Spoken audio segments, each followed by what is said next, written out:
शुभं करोति। तू इथे निघून आलास, पण तिकडे श्रेयाची काय अवस्था झालीये माहितीये तुला? भ्रमिष्ठासारखी वागतीये ती।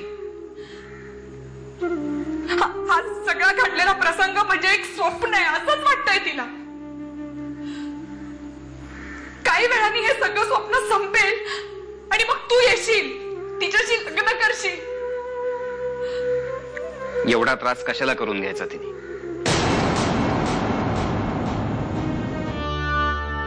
एवढं सगळं घडून गेल्यानंतरही तुला असं वाटतंय का की हे लग्न होईल? तुला श्रेयाशी लग्न व्हायला हवंय की नकोय? मी मगाशी व्हायला हवंय की नकोय? नकोय। आम्हाला हे लग्न व्हायला नकोय। विवेक काकाची काहीही चूक नाहीये। सगळ्यात मोठी चूक त्यांचीच आहे।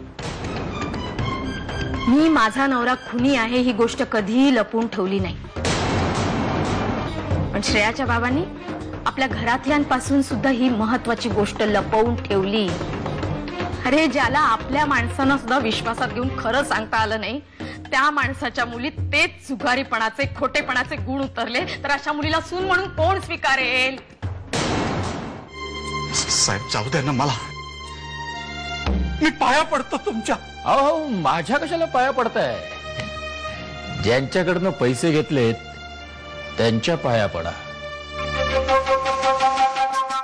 अरे अरे अरे अरे अरे इन्स्पेक्टर साहेबाला इथे आणून ठेवला तुम्ही? मला वाटलं पाठवलं असेल चीनला 50 लाख आणायला। मग आता हे निस्तरणार कोण आणि कसं? माझं मलाच निस्तरावं लागणार आहे, कसं ते देवच जाणे। देव कशाला जाणे, हा खानोलकर जाणे। मी सांगतो कसं निस्तरायचं ते।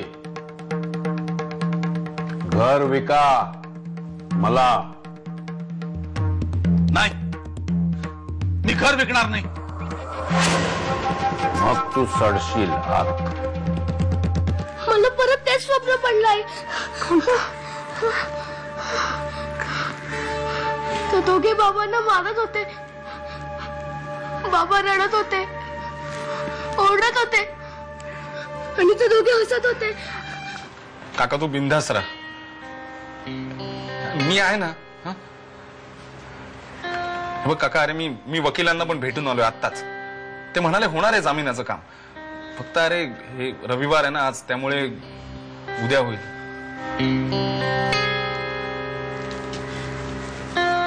खूप धावपळ होते ना तुझी, माझ्यामुळे तुम्हाला सगळ्यांनाच त्रास। ए काका, अरे असं काय बोलतोस? अरे सांग पोरी,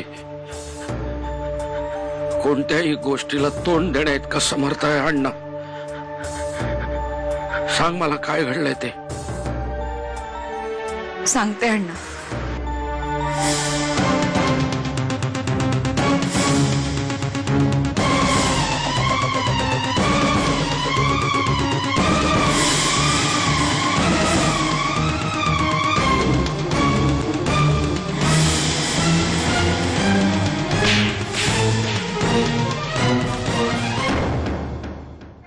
प्लीज विवेकला सोडवा, त्याच्या हातून खूप मोठी चूक झालीये। त्याने तुमच्या विश्वासाला तडा दिलाय, सगळं मान्य आहे। मी माफी मागते, तुम्ही त्याला शिक्षा द्यावं तर, पण आत्ता त्याला सोडवा। त्याला तुमच्या आधाराची गरज आहे भाऊजी, वाचवा त्याला, प्लीज सोडवा त्याला।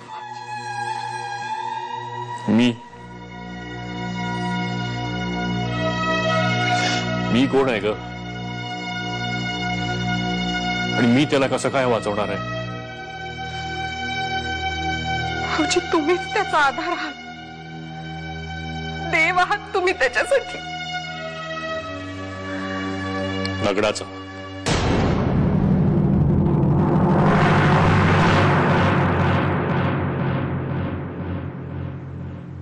शुभं